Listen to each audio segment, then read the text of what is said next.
I'm just asking you, if based on the numbers, more Germans died than Brits in World War II, did that mean that the British were wrong in World War II? Because they did. Many more Germans died than Brits. Based on the numbers, does that mean that Britain was wrong in World War II? Britain wasn't bombing civilians.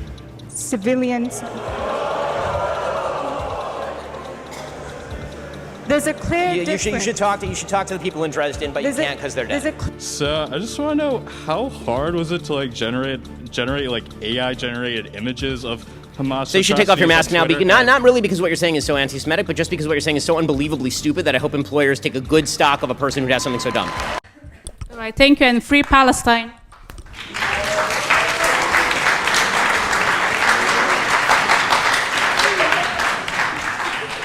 Which part? Really? It's a serious question. What is it?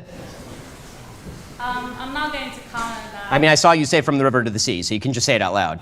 Yeah, from the river to the sea. Yeah, there we go. Okay, I appreciate the idea that the Jewish state should be wiped completely off the map with the concomitant loss of life. But we're worried about climate change and the humanitarian aspects of climate change over the course of the next 100 years. Sure.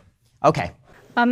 Hi. If Israel is justified in killing civilians because of the acts of terror committed by Hamas, why isn't Hamas justified in doing what it did? Because Israel is keeping 13,000 children. It has tried them in military courts. Since the establishment of Israel, 55,000 Palestinian homes have been bulldozed. So why isn't Hamas justified in doing what it did if we use your logic? So I'm going to answer your question, then I'm going to ask you a question if you don't mind. Is that all right? So so my answer is that Israel would not be justified in killing Palestinian civilians because of the actions of terrorists. Israel would be justified in attempting to kill terrorists, and civilian casualties are a cost of war. That is just a reality of life. During World War II, there were 70,000 Brits who died during the Blitz bombing, and there were 2 million Germans who died, civilians who died during World War II. And I don't see a lot of monuments in Britain because of the 2 million civilians who died in Germany. The costs of war are brutal, they're terrible, they're horrifying. There's a vast difference in moral scope between deliberately going into a civilian area and murdering everyone you can find and trying to kill a terrorist who is deliberately hiding beneath a civilian area, hiding their rockets in civilian areas, starving their own people. There is a vast difference. Okay, so now I get to ask my question, if you don't mind. So my question is, do you believe that there is a moral difference between Hamas going into, for example, Kfar Aza and murdering entire families, and Israel attempting to target terrorists and accidentally hitting civilians? Israel is effectively doing the same because Gaza is the most densely populated region in the world. There are 15,000 people per square mile. So does Hamas get immunity because they're there? So Hamas gets immunity. So Israel has killed 3,500 children in the past 3 weeks.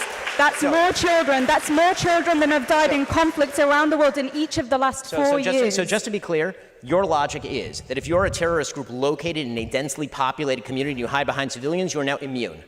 Where are the children meant to go? So you're immune. Okay. That's a violation of the Geneva Conventions, but okay. You're now immune. Your logic is that if you're a Hamas terrorist... Sorry, since 2005, 23 out of every 24 conflict deaths have been Palestinian.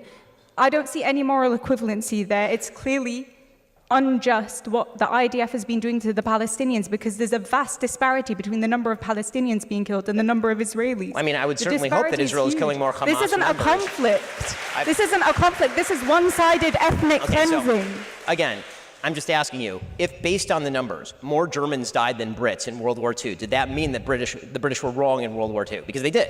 Many more Germans died than Brits. Based on the numbers, does that mean that Britain was wrong in World War II? Britain wasn't bombing civilians.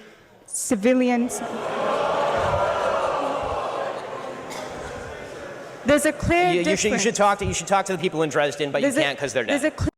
Hey, Ben Shapiro, I just had a quick question for you. So I have a question. Can I see your face, or is it like prohibited? I just don't want to associate my face with like my politics.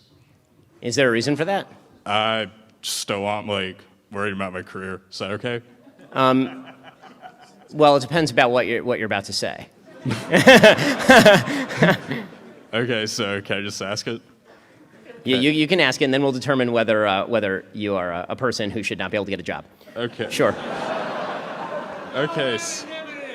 So I just want to know, how hard was it to generate AI generated images of Hamas So you should take off your mask now. atrocities on Not, Twitter. not really because what you're saying is so anti-Semitic, but just because what you're saying is so unbelievably stupid that I hope employers take a good stock of a person who does something so dumb. So Over the last couple of weeks, I've heard you make multiple justifications for the carnage, the death, the despair, the now over 10,000 Palestinian people that have been slaughtered, refugee camps that have been bombed with one-ton bombs, US-made bombs, people picking up the body parts of their children and putting them in bags because they can't find every bit of their family's remains. And you have made the justification that it's worth it if Hamas is wiped out. I want to do a thought experiment for the audience. You push a button right now, Hamas is gone from the earth. Call it whatever you want, it's gone. What do Israeli-Palestinian relations look like? So the answer is that No, I'm going to tell you the answer. Well, then that's not a question. No, that was my framing of the question. At a certain Okay, so point, the as long answer- as you get to a question mark at the end, we're good. There's a question. Okay. Sometime in the near future. What does the West Bank look like? Who administers the West Bank? You know, I got the question. It's the Palestinian Authority who cooperates. They're docile. They work with the Israeli government. In what way? And what do you see in the West Bank? Day in, day out, ethnic cleansing. People getting kicked out of their homes. In the middle of the night, the Israeli Defense Force. Is the there a Orwellian, listen, Okay. there No, are I know, questions no. coming very soon, sir. I appreciate your time. Listen, people being pulled out of their homes, watching their homes demolished while their children cry. Where's the question? The question is, do Palestinians have the right to defend themselves? So can I ask a quick counter question? If by Palestinians defending themselves, is Hamas a terrorist group? Sure. Should Hamas surrender tomorrow? It's not for me to say. Okay, so. Should Israel stop dropping one-ton hold bombs? on a second. No. You got to talk for several minutes and spew complete bullshit. So now it's my turn. So because that's how this works. This is a dialogue. This is a dialogue.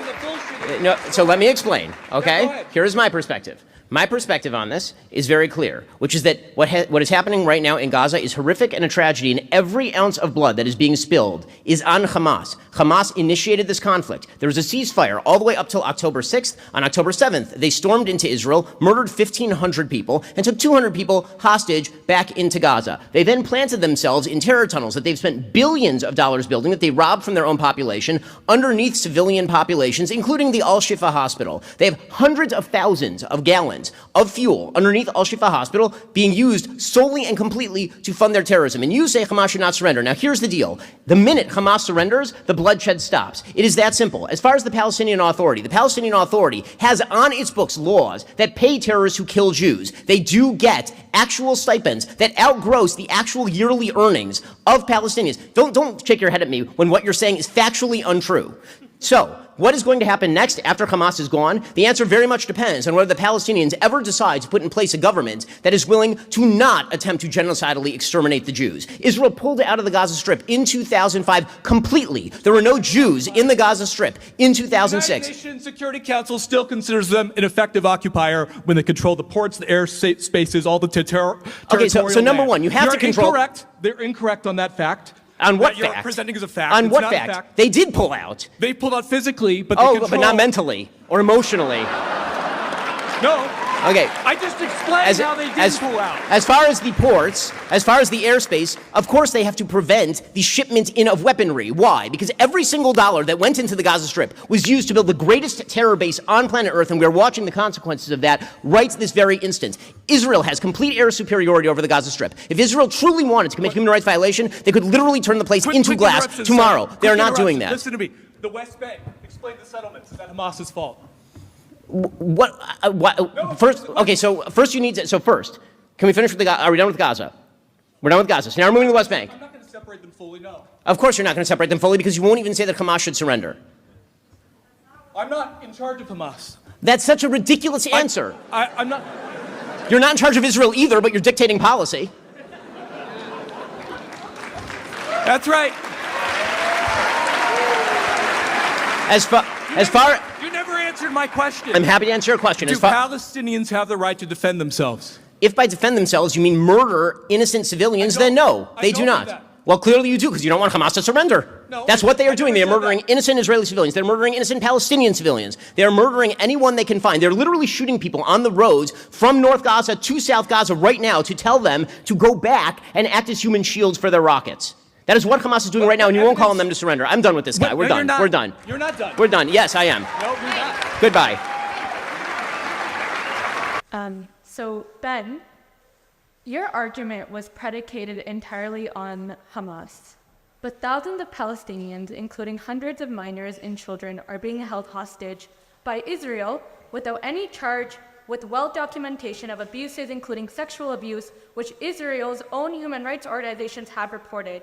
Hamas did not exist for decades after Israel's creation, and they're not in the West Bank. So, if you're going to be arguing about Hamas, how can we ignore that over 200 Palestinians have been killed, including over 40 children, making it the deadliest year for Palestinians in the West Bank before October 7th, that does not even include the killings happening now, just in 2023. So what justification do you have for that if Israel intends to, quote unquote, go after Hamas, is killing many people, especially children, under the justification of Hamas? So what justification do you have of them targeting the West Bank, even if we were to buy anything you said, which honestly I'm questioning? Sure.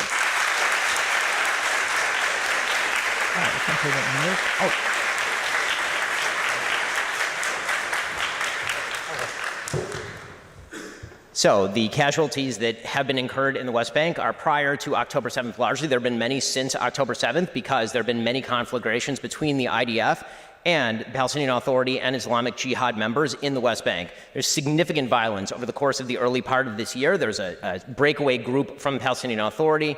It's called the Lions. The Lions were a small terrorist cell, the Lions Den. They were committing acts of terror in places ranging from Jerusalem to areas of the West Bank. And the IDF was going in and making operational decisions to kill many terrorists in these areas. There are many areas in the West Bank that have been particularly infiltrated by terrorism. That the city of Jenin would be probably the example of the place that has been most infiltrated by terror groups. It's unfortunate, but Hamas is not the only terror group in the region. Palestinian Islamic Jihad is an excellent example of another terrorist group that has wide presence in the West Bank, more so actually than Hamas. There's a Palestinian Islamic Jihad rocket, obviously, that fell on that Gaza hospital. The entire world then tried to blame on Israel. Okay, I'm allowed to respond, right? Okay. So if your entire argument, once again, is predicated on terror groups, what response do you have about the Great March of Return, which is a very well-documented incident where peacefully Palestinian civilians just marched to their own land that they have a right to go and return to, but they were killed, shot at, and murdered in cold blood?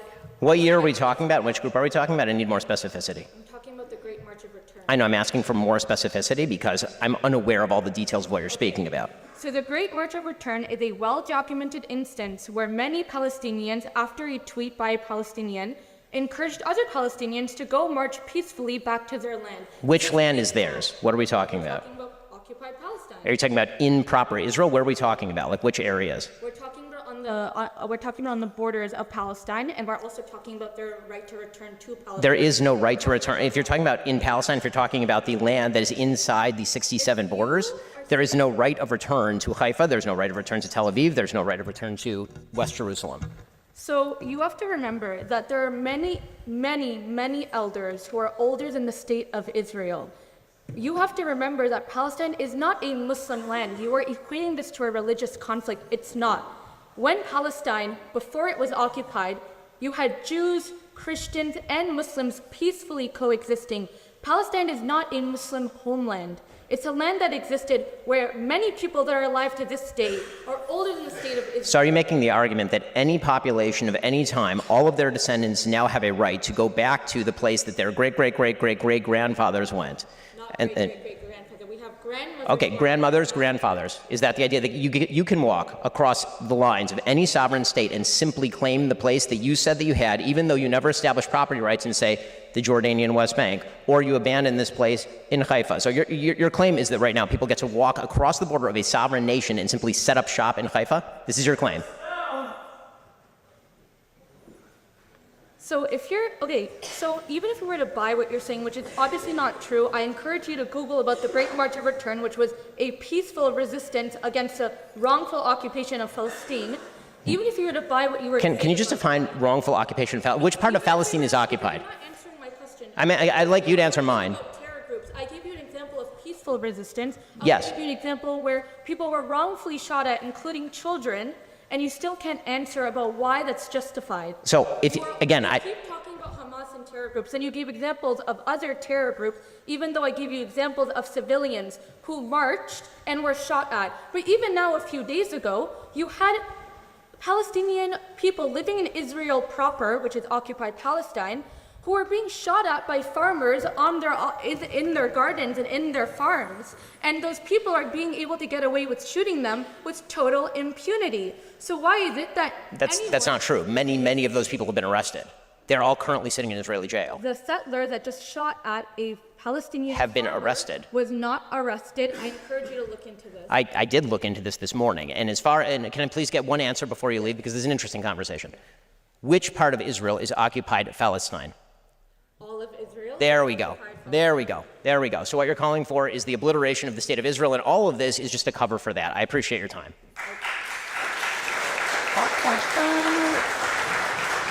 Evil and bad. Like, I don't support religious extremism or fundamentalism in any, don't laugh at me, no, thank you, but religious extremism or fundamentalism in any form. However, to me, what I'm just really confused on is why you don't support the citizens of the people living in Gaza and the West Bank, why you don't support them being able to also live inside of Israel. Why don't I support them being able to live inside of Israel? Because they would immediately vote to destroy the state of Israel and interpolate another terrorist group like Hamas or the Palestinian Authority, endangering every Jew in the region. Everyone knows this. A single state is not a solution. It would endanger every Jewish life in the region. This is why Israel has pursued a two-state solution. It's why the international community wants a two-state solution. The only party that doesn't actually want some sort of two-state solution seems to be the Palestinian Authority, which has rejected every deal ever put in front of it, and Hamas, which is seeking to kill Jews in, by the way, a non-settlement area. That's not even an area that's controversial. That is not even a disputed area where they were murdering Jews. That was just outside the Gaza Strip. That's been Israeli territory since 1947-48. But historically speaking, okay. Let me ask you a quick counter question. America is a country of 330 million people. There are a billion Muslims across the earth. Many of them live in places like Afghanistan, Iraq, Iran, Saudi Arabia, and have very, very different opinions on politics and women's rights than I assume you do. You proclaim that you're secular and you don't like religious fundamentalism. How would you feel about importing, say, 300 million of those people into the United States? Would that make you feel like, is that a good idea or a bad idea? I believe the reason that those people are, I believe the reason why they are religiously extreme is because of the conditions that they live under, because of the actions of America. That's absurd and foolish. I'm sorry, that's absurd and foolish. That's not absurd and foolish at all. Okay. Yeah, and the reason that's absurd and foolish is because religious fundamentalism in the Islamic world did not begin in the year 1948. To pretend otherwise is to ignore literally all of Middle Eastern history. I mean, the fact of the matter is that since the time of Muhammad, and really since the year about 1100, when moderate Islam was pushed off to the side and the printing press was banned, the Islamic world has been replete with fundamentalism and extremism, repression of women, destruction of religious minorities or subjugation of religious minorities. All the happy talk about how everybody was living in some sort of utopian paradise where Jews were treated wonderfully is belied by the actual facts on the ground under the Ottoman Empire, under Arab-speaking empires. Again, this idea that religious fundamentalism is driven by the West is honestly, it's so narcissistic on the part of Westerners to believe that the only reason that religious Muslims believe what religious Muslims believe is because of us. I promise you, religious Muslims don't believe what they believe because of you. They believe what they believe because of what they believe. And it's a soft bigotry of low expectations to pretend that radical Muslims don't have opinions of their own. It must simply be driven by their lack of material success. That is not how the world works. People don't all think like you. It's okay, no, let her respond, please. That's fine. Obviously not everyone thinks like I do. However, when you are put into a situation where you, when people are backed into a corner and they don't have proper conditions to live under, they're way more likely to resort to religious fundamentalism. They're way more likely to resort to extremism in general. I don't disagree with that, but I will deny that that's the West's fault. Hamas is in terms of like just the other the neighboring Arab countries. I don't think a continual war and in the Middle East and all the stuff that America did in the Middle East, which I'm sure you have criticisms of. I don't think that that really helped get rid of the influence of groups like ISIS or Al Qaeda, because that just. Well, I mean, it certainly helped get rid of some of the influence of ISIS because we killed a huge number of them. But again, the notion that ISIS and Al Qaeda and all terrorism is to blame on the West ignores all of Islamic history and the history of the region. It ignores the fact that there were Islamic invasions of Europe back in the 1300s. Again, this sort of ignorance of history that is rooted in the idea that all the forces you see today must be the result of things that America is doing or the West is doing. I don't see any evidence for that. The times, by the way, when the Arab street has risen up, they promptly replaced more moderate dictators with things like the Muslim Brotherhood, which is exactly what happened during the so-called Arab Spring when they took over for Mohammed Morsi and promptly put in place the Muslim Brotherhood. You can keep blaming economics until the cows come home. You know what the solution to that would be, by the way? I have a solution for this. If what you're saying is right, I have a solution for this. Here's the solution. In 2005, Israel withdrew from the Gaza Strip. The Gaza Strip is an area that is less population dense than both Singapore and Hong Kong. Hundreds of millions, nay, billions of dollars flowed into the Gaza Strip. If people there, and Hamas in particular, really wanted to develop the lives of their citizens and make them better, they could have, and they should. And yet I see very little demand for that. At a certain point, people are going to have to take responsibility for their own actions and stop blaming America and the West for making shitty decisions. I appreciate it. As an American Jew, how can you continue to condone the actions of the Israeli government, condoned by the U.S. government, in the Gaza Strip, where over 40,000 people have died, including Palestinians and Israelis, and large numbers of children and civilians? How can you continue to condone those actions? Okay, hold on. I want to correct you. I don't just condone the actions of the Israeli Defense Forces and the Israeli government. I celebrate and laud them.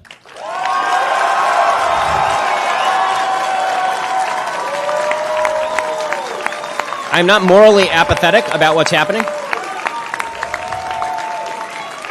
On October 7th, Hamas launched the most deadly war on Jews since the Holocaust. They killed 1,200 innocent people. They took 250 hostages. 100 of them are still being held hostage. I know members of families of hostages who are still being held, American citizens.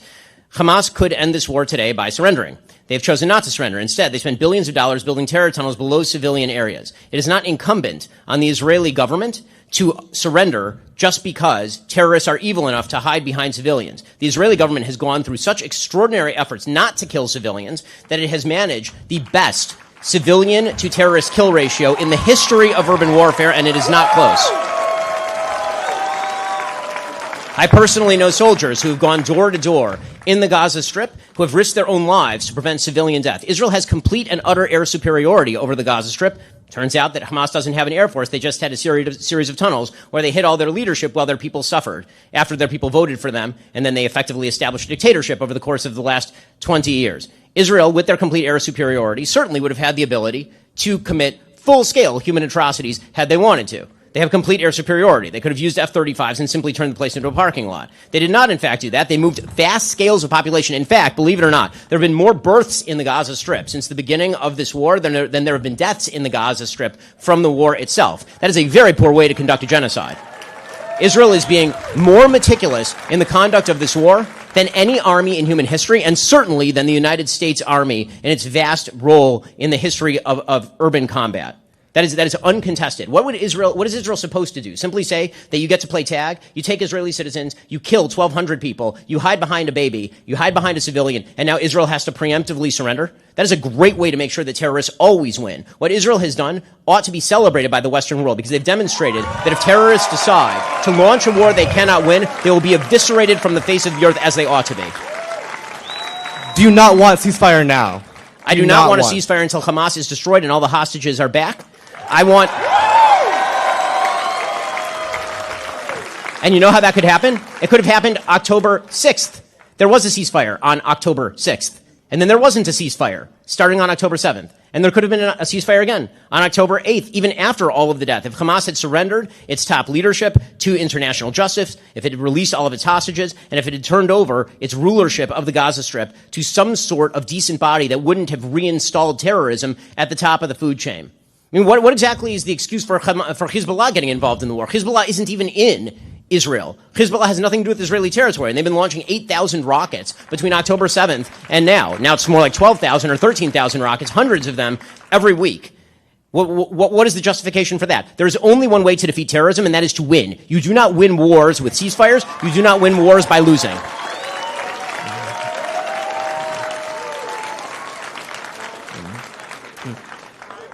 In your speech, you mentioned that there are scavengers who like to tear down and there are lions who like to build up. Are there not some institutions we ought to tear down in society, potentially like the Israeli Defense Force? I think it would be an act of the gravest evil to even make that contention, simply because the Israeli Defense Force stands between 7.5 million Jews in Israel and complete slaughter. And by the way, over 2 million Arabs and complete slaughter who are citizens of the state of Israel. The only security and peace in the region right now is being guaranteed by the Israeli military. That is the only force standing between that region and continued chaos. The destruction of the IDF is the destruction of Israel. That means a genocide, a true genocide. The thing that everybody likes to ignore in the Middle East while they're claiming genocide and while they are claiming apartheid is that there's only one area in that specific area that is free of one ethnicity and religion, and it is quote-unquote Palestine, which has 0 Jews living in it. If you drive through the West Bank, there are giant red signs if you drive into the Palestinian Authority areas saying Jews are not allowed in here. And if you drive there without the permission of the Israeli government as a Jew, you will be killed. If you're a Palestinian and you accidentally make your way into Israel, nothing will happen to you. You will go back to Nablus in the evening. If you make it through the checkpoint accidentally, you'll go back. And if you're a Jew and you accidentally drive into Ramallah, you will not emerge alive. That is not, if we are talking about which force here is a force for good and which force here is a force for evil, there is no question what the distinction is. If we're going to talk about institutions that ought to be torn down, we should start with the legacy media, which seems to have radically misinformed you. Hi, Ben. With Israel giving the 2 million population of Gaza only 24 hours to complete an evacuation that would take 72 hours at the least, according to the UN, then bombing the escape routes, how can you continue to push the narrative that the IDF, as well as Israel, cares about the Palestinian citizens? According to the UN Human Rights Commission, 6 million Palestinians have been displaced since 1950, and recently 2,700 to 3,500 killed. Given those figures, how can you defend the actions of the IDF? Because they clearly are not just killing Hamas/active combatants. They're attempting to kill Hamas/active combatants. And the way that I know that is because Hamas keeps hiding civilians on top of the active combatants. If Hamas thought that Israel was simply going to target civilians and they wanted to save their own civilians, theoretically, they would not put their rockets in fucking apartment buildings.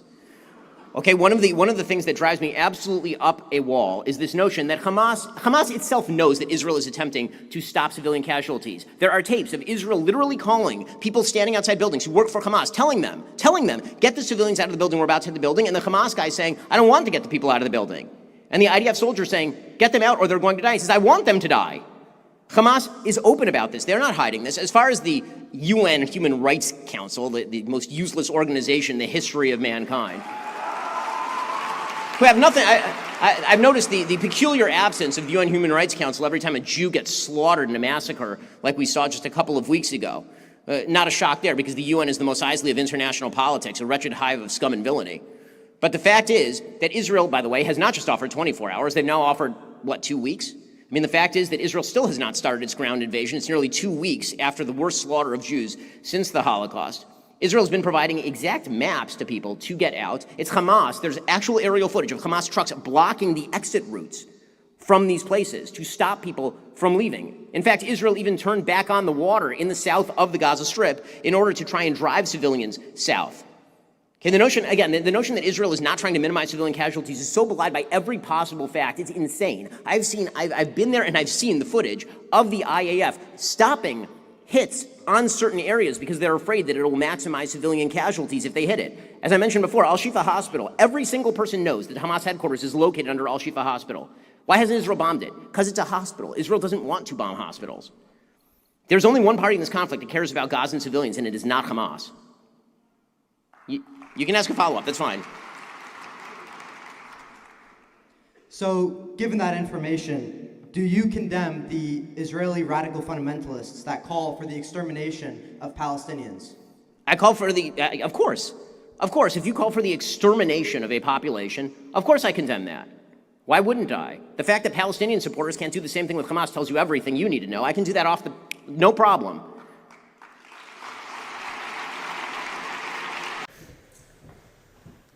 Ben, it's an absolute displeasure to see me standing. Well, it's absolute... I will get to my question, however. Thank you for coming anyway. My displeasure. Now, I'll repeat the question that I sought to ask you.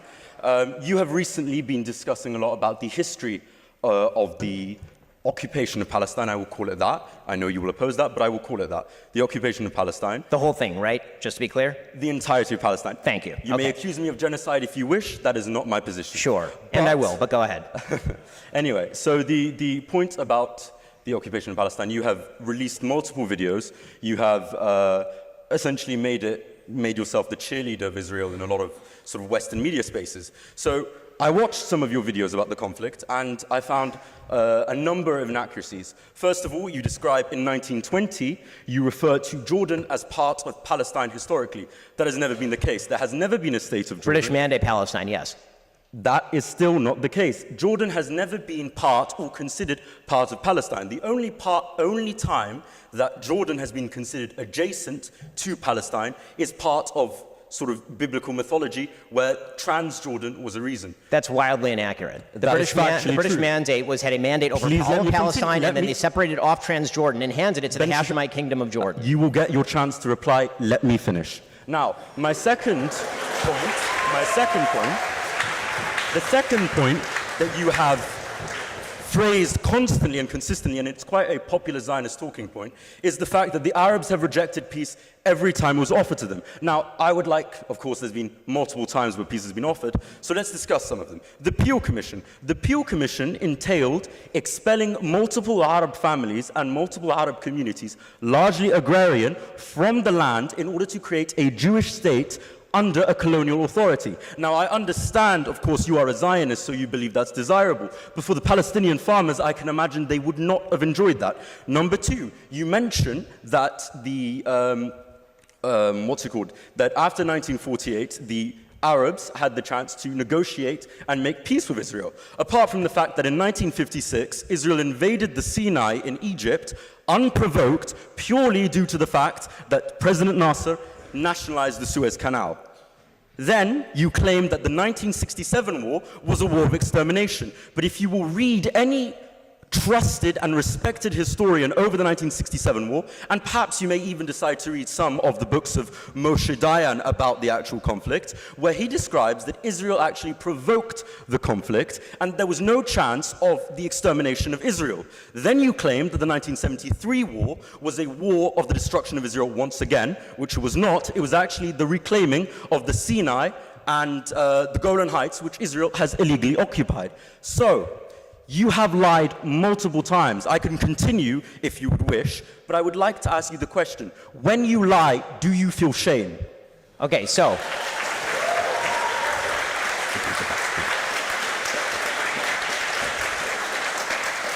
In order for me to feel shame, I would have to be lying, as opposed to you just being wrong about all of these things, which you are. So let me start from the very beginning of what you said.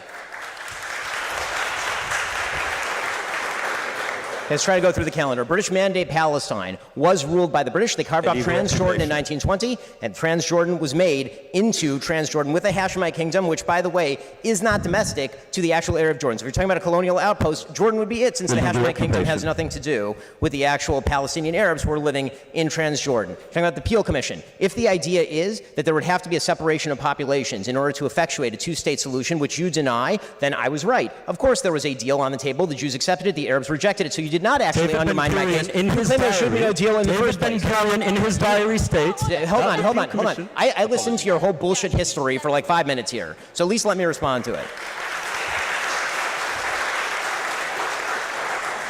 Your entire claim is that the Arabs did not reject peace, and then in your own disquisition, you admitted that the Arabs rejected the Peel Commission plan, which was a separation between the Jews and the Arabs, which gave an extraordinary amount of land to the Arabs. The Arabs then rejected the peace partition plan proposed by the United Nations in 1947. They then proceeded to reject the Oslo Accords in 93. After that, they rejected the Wye River Accords in 98. They rejected Ehud Barak's very generous offer in 2000. They rejected Olmert's. very generous offer in 2008. Every single peace deal that has been proposed by Israel or anyone else has been rejected by the Arabs for a very simple reason, which was the very first question I asked you. You do not accept that there should be a Jewish state anywhere in this region. So as long as that's the case, there's literally nothing to argue about. You cannot simultaneously maintain the position there should not be a Jewish state anywhere in the region and then tell me that I'm wrong when I say that the Arabs will not accept a two-state solution. You yourself say that there should not be a two-state solution. So the first point I'll firstly address the last point that you made about the Palestine and whether there should be a Jewish state. The point you are making there is you're suggesting that the Arabs will not accept a Jewish state. Well, the reason that the Arabs would not accept the Jewish state is multifaceted. It's complex. Let me finish. So, the reason that it's multifaceted is due to a variety of dynamics. The Zionist movement arrived as a settler colonial project, and it is described as that. You can read the books of Jablonski. You can read Zionist literature from the early 20th century. It states that it was a colonial project. Now let's address the lies that you mentioned. Let's address the refutation that you made. In 1937, the Peel Commission, if you read the diaries of David Ben-Gurion, he explicitly states that the partition that the partition was a temporary move to ensure the conquest of the full land. In 1948, there had already been an intercommunal civil war in Palestine, which had seen Jewish defense forces versus the Arab forces. There was already a conflict that preceded 1948. To claim that the Arabs simply rejected the UN partition plan is once again ahistorical. You then make... They literally rejected it. How could it be ahistorical if they literally rejected it? If there was a war beforehand, and once again, you just reject fundamentally the existence of the state of Israel, period. So how can... I attempted to interrupt you, I was told to silence. So I would ask you again, please shut up. My point now, I would like to continue, and you then mention what was the peace plan you mentioned after? Okay, which one should we do? Should we do the... We finished 1948. What after? Okay, so there was the 2000 peace plan from Ehud Barak. There was the 2008 peace plan from Ehud Olmert. There was the pullout of Israel from Gaza Strip in 2005, handing it over to Hamas. Let's get the next person up now. All right. Thank you very much. But the Gaza death toll is now reported to be over 5,000. Almost half of the population of Gaza is under the age of 18, and those are statistics that have been supported by the WHO and Save the Children. Israel has recently turned off the electricity, water supply, and you've spoken about this issue about Israel and Palestine a lot in recent interviews. You've rightly condemned the atrocities that occurred on October 7th to innocent Israeli civilians. I tried to find videos of you condemning the deaths of innocent Palestinian civilians at the hands of the IDF or Israel, but I couldn't find any. Right, because I don't draw moral equivalence. I just wanted to ask you directly, will you condemn the deaths of innocent Palestinian civilians in the same way that you do innocent Israeli ones? Absolutely not.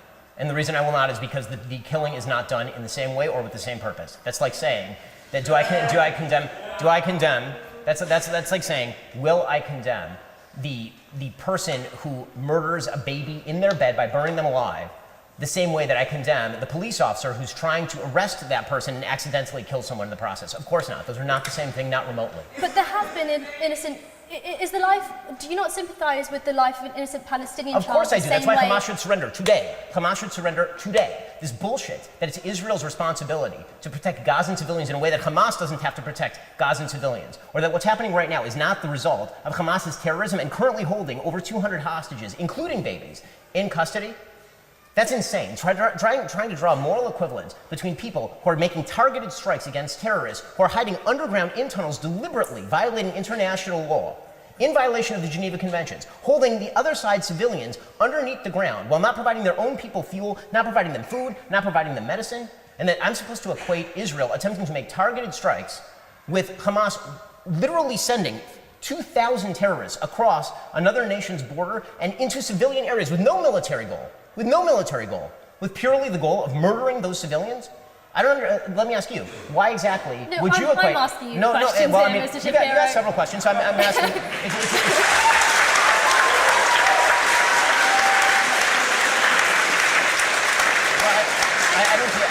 honestly, I'm going to ask you the same question. Why would you? I am asking you the questions here. I find it really concerning that you're not prepared. Why?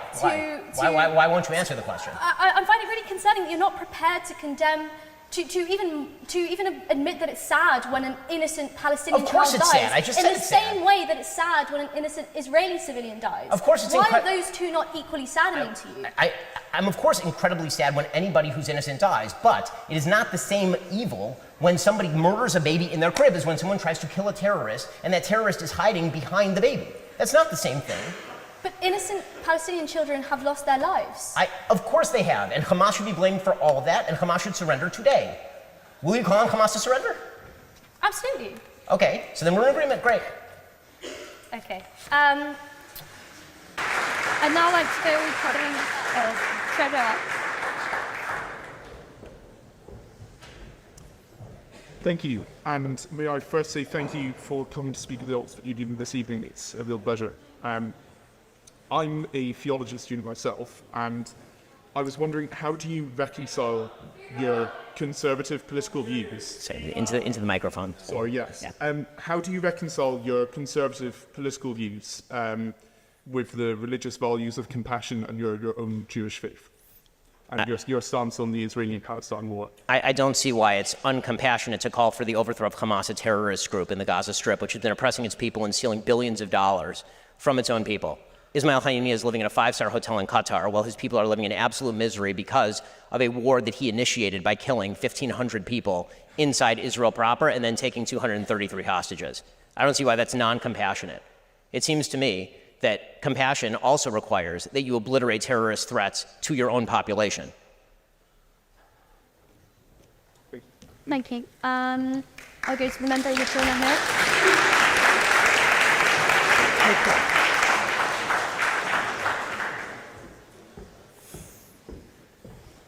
Can you all hear me? All right, what about now?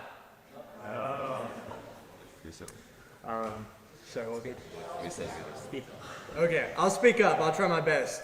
Hello, Ben. It's good to see you. I've been watching you since 2015. You started my conservative journey, and here we are. I saw, unfortunately, you had to bring some pretty gruesome photos. And I have to say, I hope those photos aren't real, and I have my doubts because recently you posted an AI-generated image of a charred infant corpse. No, I didn't. That is a lie. That is untrue. It was not an AI photo. It was not an AI photo. It was distributed by the Israeli government and the Prime Minister of Israel. It was verified by the United States government. That fake community note that said that it was an AI-generated photo was in fact taken down by Twitter because it was a fake community note. That is unfortunately not an AI-generated photo. I wish it were. It was a baby obliterated beyond recognition because it had been burned to death. So is it the word of the IDF in Israel versus the word of No, actually, it's the photo. It's the actual camera footage taken by GoPro cameras by Hamas terrorists as they invaded Israel proper. I don't have to take Israel's word for it. A lot of this stuff was live streamed. So, to what extent, as you're posting to social media, are you willing to make sure the information you're posting is accurate, to not exchange a truth for giving aid to Israel? I'm certainly doing my damn best. And there's a lot of information flowing around.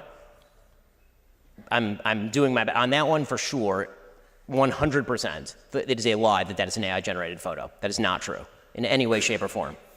And it shows how it does show how we live in a very dangerous era where anybody can, I mean, this is happening on a routine basis. You're seeing, for example, some of the pictures, they're horrible pictures coming out from Gaza, and a huge number of those are, of course, absolutely real. You're also seeing people who are repurposing pictures that are taken from Syria and then saying those are happening in Gaza. So, yeah, unfortunately, there is a lot of information that's floating around that is hard to kind of lock down and verify. That picture is 100% real, unfortunately. I sympathize with you because as AI gets more advanced, it becomes increasingly hard to discern information. So I know you bear a lot of I mean, this is going to be a serious problem as time goes on. Seriously, like the flow of information is going to be more and more uncertain because of that. That I agree with on a general level. Awesome. Thank you for your time. Let's go to the member in the back. Yes. Sorry, it was the member behind you. It was the member at the very back. Yep. I'll come to you after.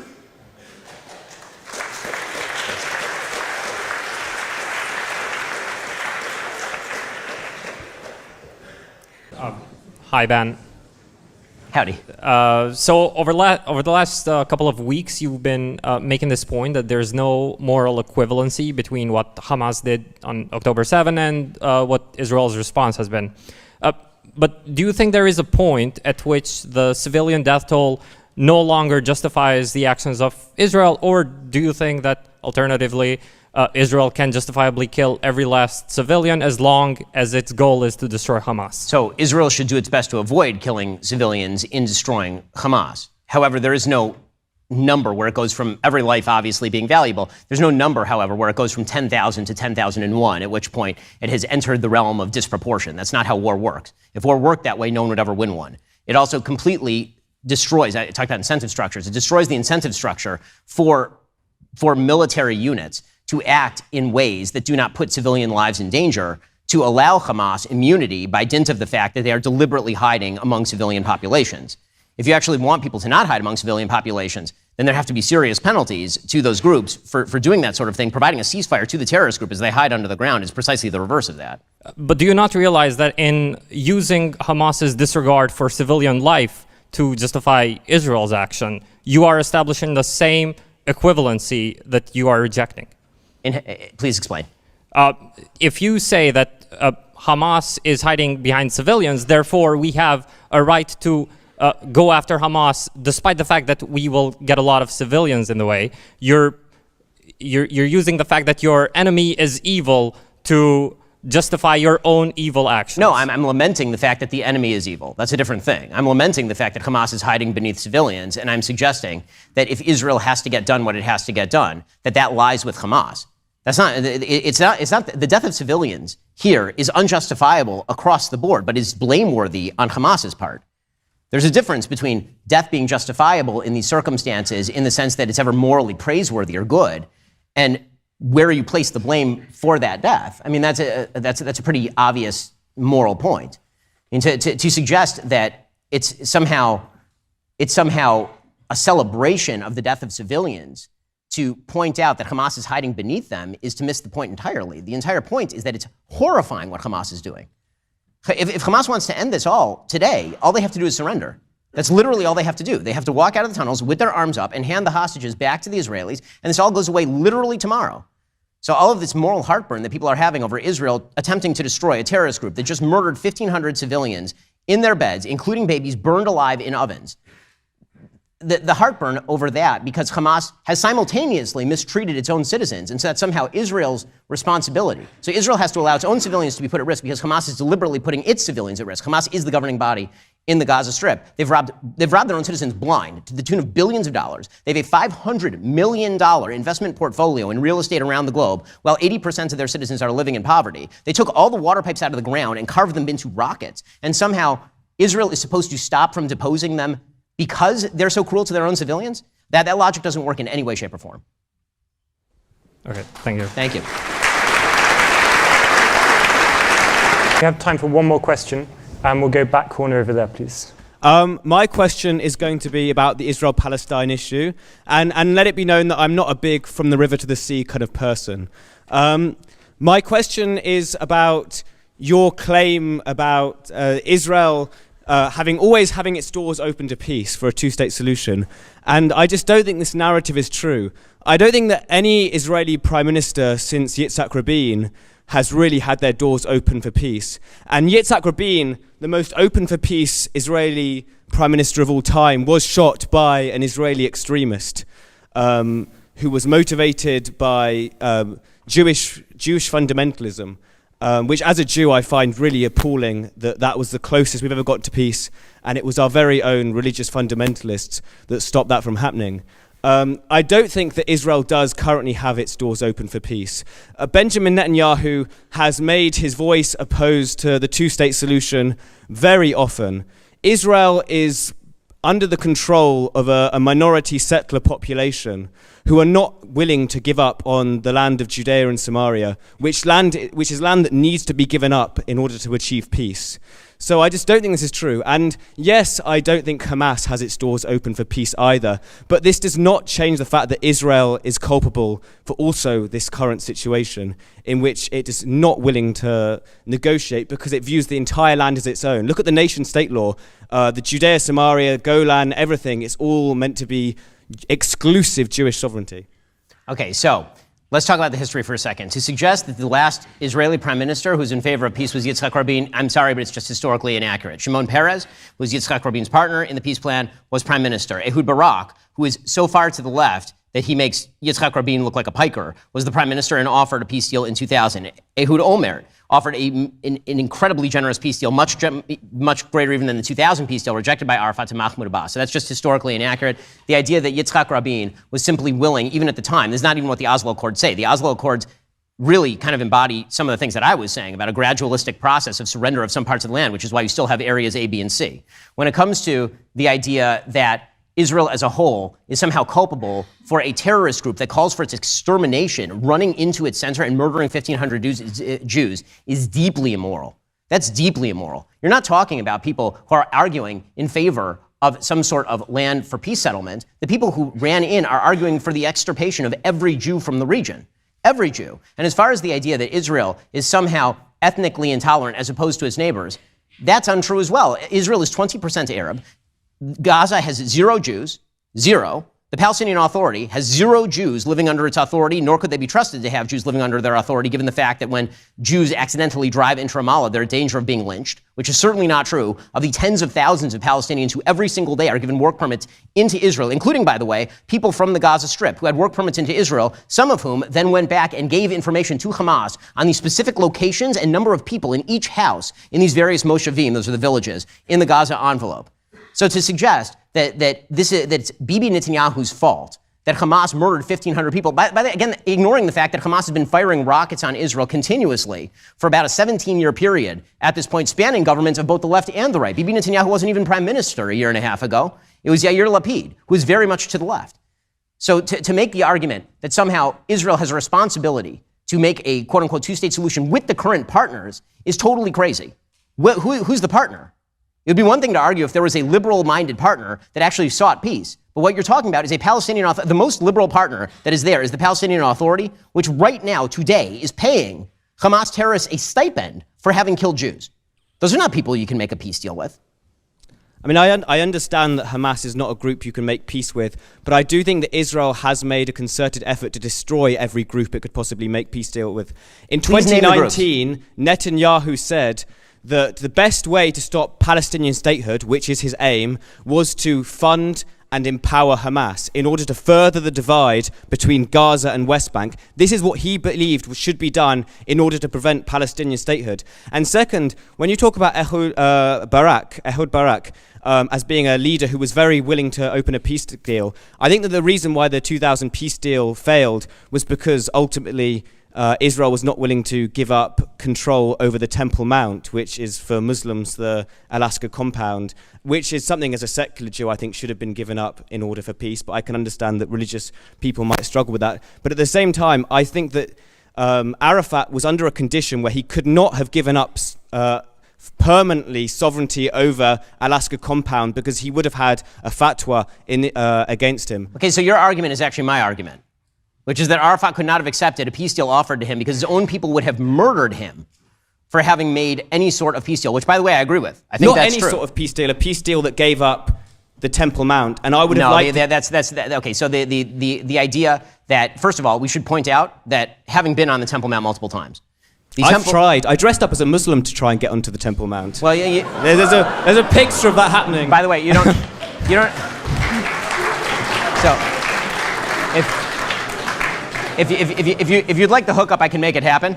It's not difficult. All you have to do is walk up a particular tunnel, and you can go out onto the Temple Mount. Anyone can, but only Muslims can pray there. Only Muslims can pray on the Temple Mount. That is the I went on the wrong day. It wasn't open to foreigners that day. But I tried anyway. I'm just telling you, it is a fact of the matter. I've seen people arrested for attempting to pray, to open a prayer book that is in Hebrew on the Temple Mount. Only Muslims can pray on the Temple Mount. The Islamic Waqf is in technical control of the Temple Mount.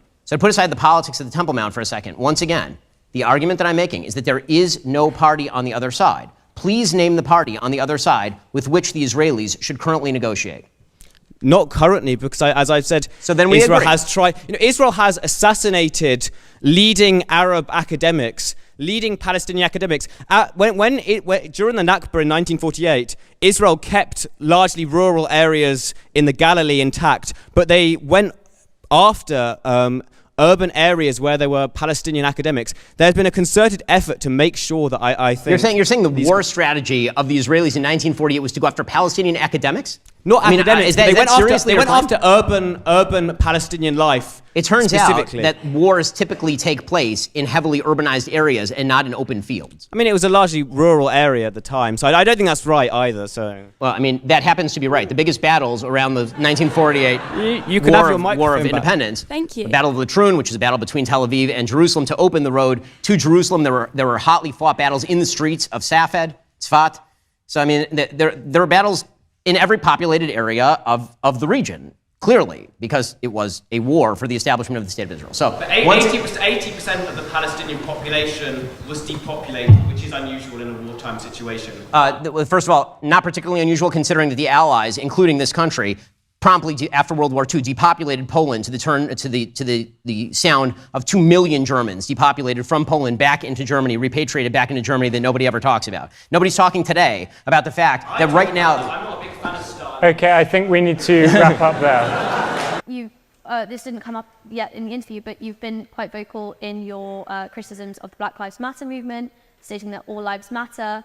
But throughout this interview, you have not equally defended Palestinian lives, the civilian Palestinian lives, in the way that you have Israeli civilian lives. So when it comes to Israel-Palestine, do all lives not matter then? So first off, it's a wild mischaracterization of the position that I've obviously expressed to you. You literally asked me, do I value Palestinian lives the same way I value Jewish lives? And I said, yes, I don't believe that the act of evil in targeting a Jewish child is the same as a military attempting to target a terrorist who's hiding behind a baby. So don't mistake the position, please. When it comes to the all lives matter position, of course I believe that all lives matter. My fundamental disagreement with Black Lives Matter is I don't agree with their premise. Their premise is that black people in the United States are being uniquely targeted by law enforcement for murder, and I don't think that the statistics prove that. I don't think the evidence is there for that. So I don't agree with the fundamental premise of the Black Lives Matter movement. Not that I don't believe that black lives don't matter. Of course black lives matter. They matter exactly the same amount as every other human life. But again, there's I think, a willful attempt to misinterpret my position on some of these issues. Okay, thank you. And one question that we ask all of our guests who come here, if you could leave our members with one thing to think about, what would it be? I mean, I think that tonight, the thing that I would leave with is the same thing that I came in with, which is that there are certain values that are worth protecting. There are certain values that are worth protecting. And one of those values is the value of understanding. The value of understanding clear moral differentiation, which obviously has been completely obscured. I think tonight you've seen some evidence of people obscuring some clear moral differentiation between the targeted burning of babies in their homes in front of their mothers by shoving them in an oven and people attempting to kill terrorists who are themselves putting civilians in harm's way in violation of the rules of war and the Geneva Conventions. And if you're one of the people who's making this sort of moral equivalence, I ask for you to check your own heart. And if you're one of the people who's watching people make this moral equivalence and being convinced by the supposed complexity of the issue, I ask for you to check your brain. Thank you.